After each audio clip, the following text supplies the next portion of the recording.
সত্যি আমাদের খুবই ভাগ্য ভালো যে আমরা ভগবানের সেবা করবার মৌকা পেয়েছি। তো চলো আমি আবার চলে এসেছি একটা নিউ মিনি ব্লগ নিয়ে।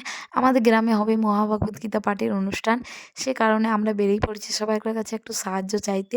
তো আমি ১ম বার গিয়েছি তাই একটু আনকমফর্টেবল লাগছিল। কারণ জীবনে ১ম বার এরকম কারোর দুয়ারে আমি চাইছি। আমার অনেক খারাপ লাগছিল বাট তারপর পরে করে ভাবলাম যে এটা আমি শুধুমাত্র ভগবানের সেবার জন্য করতে পারছি। আমরা যেটা করছি ওটা সবাই পারবে না। কারণ আমাদের এটা ভাগ্য ভালো যে ভগবান আমাদেরকে মৌকা দিয়েছে তার নিজের সেবার জন্য। সেই জন্যে আমরা মানে ওইটা ভেবেই করছি। তো চলো আমি একদিনে তোমাদেরকে পুরো ভিডিও ক্লিপটা দিতে পারিনি।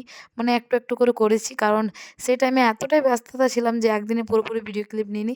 ২-৩ দিনের ভিডিও নিয়ে একটা মিনি ব্লগ আমি শেয়ার করছি তোমাদের সাথে। আর অনেকজনে কমেন্ট করেছো, "দি আমার নামটা নিও।" সত্যি বলছি এখন আর সময় নেই। কিন্তু তোমাদের সবাইকার নাম নেবো আমি একদিনে একটা ভিডিওর মধ্যে। তো এখন একদিন পুরোপুরি কমপ্লিট হয়ে গেছে। এখন যাচ্ছি মানে হাড়াভাঙা করেছিলাম। তারপর এখন যাচ্ছি বাড়ি। তারপর এটা হচ্ছে পরের দিনের। তো পরের দিন এবার তোমাদেরকে বলি, আমাদেরকে উমেশবাবু বলল যে, "চল।" তা আমরা বললাম যে, "দেখো আমরা তো কখনোই করিনি।" তো বলছে, "তোরা করতে পারবি। এটা ভগবানের সেবা। যারা মন থেকে ভগবানকে ভালোবাসে তারাই পারবে।" তো তাই আমরা গিয়েছিলাম। ১ম বললাম না একদম ভালো লাগছিল না। তারপর করতে, করতে এত ভালো লেগে গেল মানে মনে হচ্ছে রোজই যাব।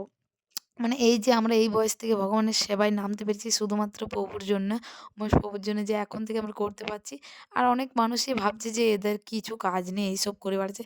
কিন্তু সত্যি আমরা যে কাজটা করছি ওটা সবাই করতে পারবে না। এটার জন্যে ভাগ্য লাগে। আমি এটাই কথাটা বলতে চাই। এটা হচ্ছে পরের দিনের ভিডিও ক্লিপ। আর এই দেখো এখন চলে এসেছি আলু পোস্ত ওকে আমি রাগাচ্ছি। ওকে বলছে, "তুই শাড়ি পরে এসেছিস তোকে সবাই দিয়ে দেবে।" তারপর আমাদেরকে অনেক মানুষে অনেক কিছু কথা বলছিল যে, "তোমরা ভিক্ষা করছো।" আরও অনেক কিছু। হ্যাঁ, আমরা ভিক্ষাই করছি। তোমরাও যদি কেউ দিতে চাও আমাকে দান দক্ষিণা তো নিশ্চয়ই বলো আমি তোমাদের স্ক্যানারে দিয়ে দেবো। তো তারপর পরের দিন এখানে দেখো টিয়ার সাথে দেখা হয়ে গেছে। ওকে আমি বলছি ওর মাকে বলছি, "রাধে, রাধে মাতাজি কিছু আমাদেরকে দান দক্ষিণা দিয়ে হেল্প করুন।" মানে আমি বাংলাতে বলছিলাম হেল্পটা বলে ফেললাম।